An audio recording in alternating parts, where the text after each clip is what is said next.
el endemoniado gadareno. ¿Qué me puedes decir con respecto a eso? Ya, bueno, ahí podríamos mencionar del pasaje, eh, primero, por ejemplo, podríamos mencionar acerca de unas variantes textuales que existen con respecto al nombre, donde se dice el pasaje que aconteció esto. Por ejemplo, Lucas y Marcos dicen Gerasa Geresa, ¿no? Dice Eso como lo la encuentras en el ubicación, griego. O como ubicación, sí. y la traducción dice Gadara, Gadara, la ya, traducción ya en Gadara. español. Y en este caso, el pasaje de Mateo dice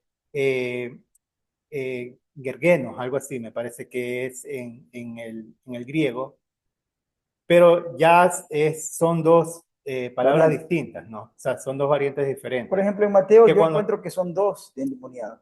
Y en y Lucas dice que es uno. exactamente, no te me adelantes, Ya, ya sé. estamos hablando de variantes sexuales, ¿no?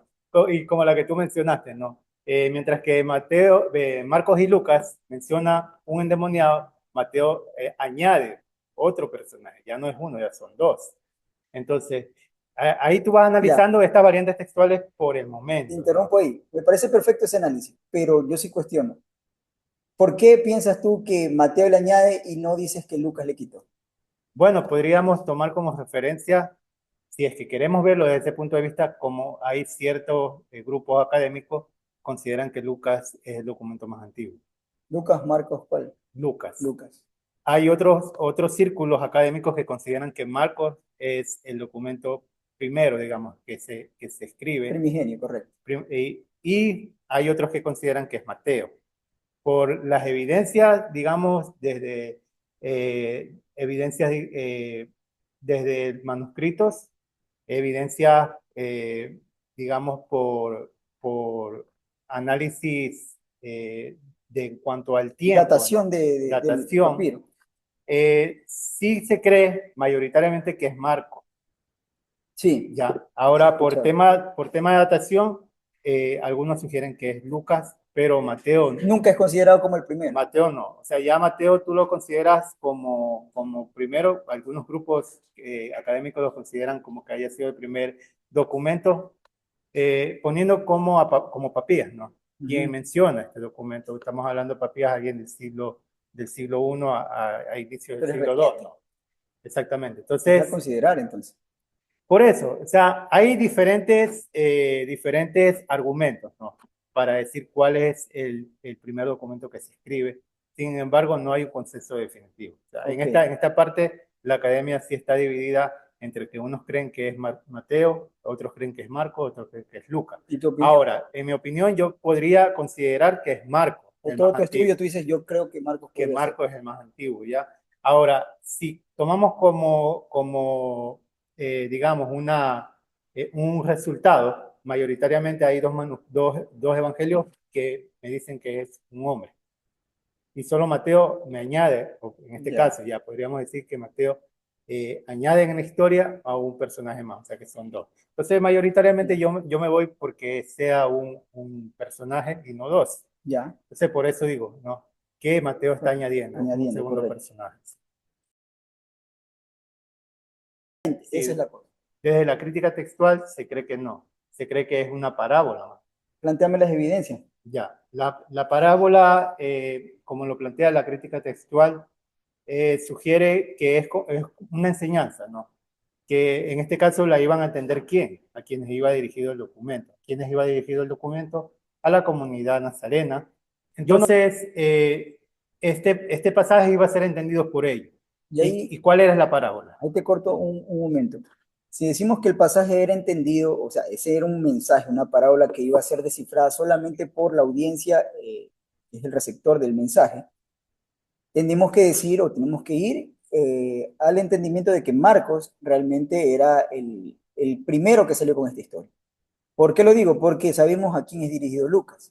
Y si Mateo no está contado entre los primeros, como lo más probable que no sea el primero escrito, entonces el único resultado nos queda Marcos. Y como Lucas sí escribe y él dice, yo me asesoré, busqué toda la información y entre esos estaba tal vez los textos de Marcos. Y por eso él lo añade también a su escritura, a su tratado, ¿no? Porque le digo que Lucas no lo era porque Lucas sencillamente él tiene un patrocinador y él dice Teófilo, excelentísimo Teófilo, quien sea Teófilo en su momento, pues ya en algún momento tal vez lo analizaremos, pero él está dirigiéndose a su patrocinador, a quien está dirigiendo la obra, por lo tanto lo descarto. Queda Marcos, que su obra era dirigida a una audiencia que sí le iba a entender que era más de una persona, ¿no? Exactamente. Y Ya, que si tú te das cuenta, mayoritariamente este documento contiene más frases arameas, más palabras arameas que en este caso Lucas y Mateo. Y eso, bueno, Marcos, algunos críticos textuales creen que probablemente muchas de las palabras que ahí se menciona que Yeshua decía en arameo, sí eran palabras directamente de él, porque estamos leyendo documentos a lo que le conocemos como evangelio, que no lo escribió Yeshua, no lo escribió claro. Jesús, no lo Ujú. escribió, sino que lo escribieron en este caso sus discípulos. Ellos fueron quienes se encargaron de escribir toda la obra de él.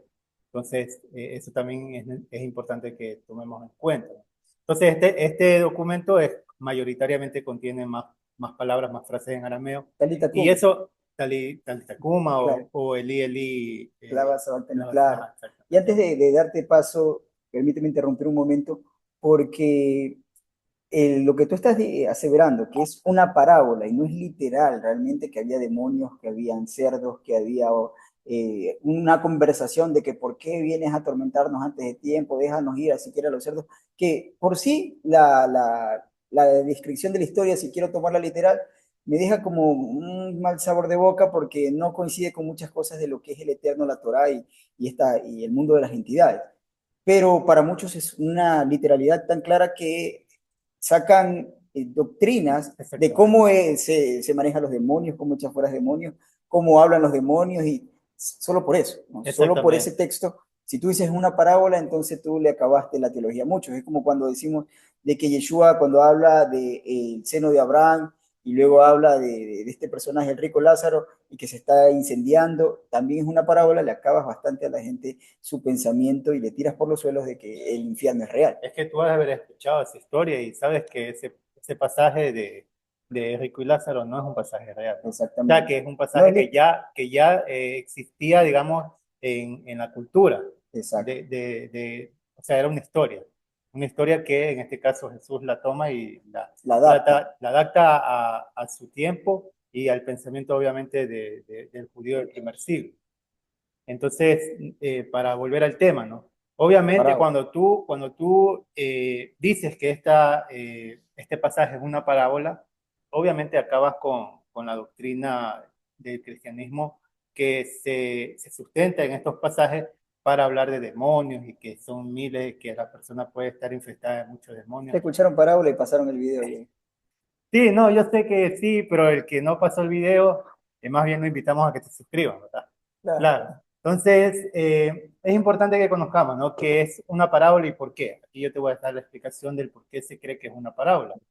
Estamos viendo a el personaje principal, que es en este caso Yeshua, y que un personaje viene hacia él dice el pasaje, con demonios. Ya. Y que este demonio lo reconoce y que dice, ¿por qué me vienes a atormentar antes de tiempo? Y todo este contexto de la historia, ¿no? ¿Cuál es el simbolismo? ¿Qué significa esta parábola? Lo toman de esta manera, ¿no? En la crítica textual es Yeshua siendo el libertador de Judea. En este caso, el hombre endemoniado es Judea.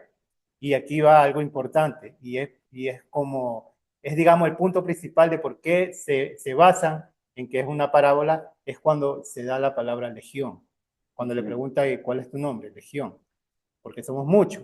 Ahora, cuando tú investigas, esta palabra legión es una palabra latina, y eso también es parte de la descripción de este documento de Marcos, que también tiene muchas palabras latinas. Y algunos críticos textuales postulan que Marcos fue escrito en Roma, pero de ese tema no vamos a hablar ahora. Entonces, cuando tú investigas esta palabra legión, obviamente se está relacionando a las legiones romanas que en su tiempo eran muy comunes. Estamos hablando de un imperio que no tenía solamente un ejército, digamos, que estaba concentrado en Judea. donde se está, digamos que se está dando este evento, ¿no? Sino que tenía tenía cientos, digamos, o varias legiones, y en este caso vamos a hablar de una específica, que es la Legión Fretense, lo que se conoce como la Legión número 10, que cuando tú estudias el contexto histórico, esta legión ocupaba parte de los territorios de Judea. Ellos estaban ahí hasta las terceras revueltas judías. Y se conoce históricamente de esta legión llamada Fretensis hasta los años 400, 500 ¿Se aproximadamente. puede ubicar a esta legión en un territorio cercano al que se menciona de Sí, Gadara o algo así? exactamente. Ellos ocupaban toda esta región, luego ocuparon cuando empezaron las revueltas judías, y romanas, ocuparon la parte de Jerusalén y ahí estuvieron hasta la revuelta de Bar Kokhba también, la de Masada. Entonces, no es, digamos, algo que simplemente se llega a este resultado solo por esto, sino también por la arqueología que se ha encontrado. Tú vas a investigar y vas a encontrar que hay arqueología que se encontró en Judea, específicamente de la Legión Fretense, la Legión número 10. Y estos datan aproximadamente entre siglo I y siglo II. Entonces, ¿por qué se dice que es una parábola? Es porque específicamente se está diciendo que la Legión Fretensis que ocupaba esos territorios en el siglo I, ellos eran los que iban a ser despojados de este hombre que simbolizaba a Israel o a Judea en su tiempo, ¿no?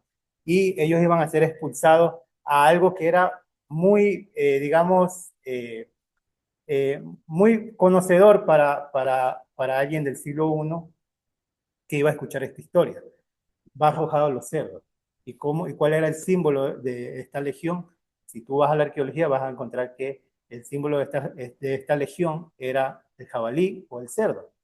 Entonces, todos estos resultados que se encuentran junto con la arqueología es lo que le da la oportunidad a varios grupos académicos de creer que este pasaje no es un pasaje real, sino una parábola. Es Y un que pasaje literal. no es un pasaje literal, sino una parábola con un objetivo en este caso, ¿no? Que es de enseñar de que este Jesús o Yeshua va a libertar a Israel de estas legiones romanas, ya porque somos muchos. Y una legión tenía aproximadamente hasta 2.000 soldados, ¿no? Entonces, Claro, no tendría esa sentido que sería, ¿no? digo, Exactamente. Más que tomarlo esto como literal es una enseñanza que tú vas a encontrar, así como estas muchas enseñanzas en la escritura.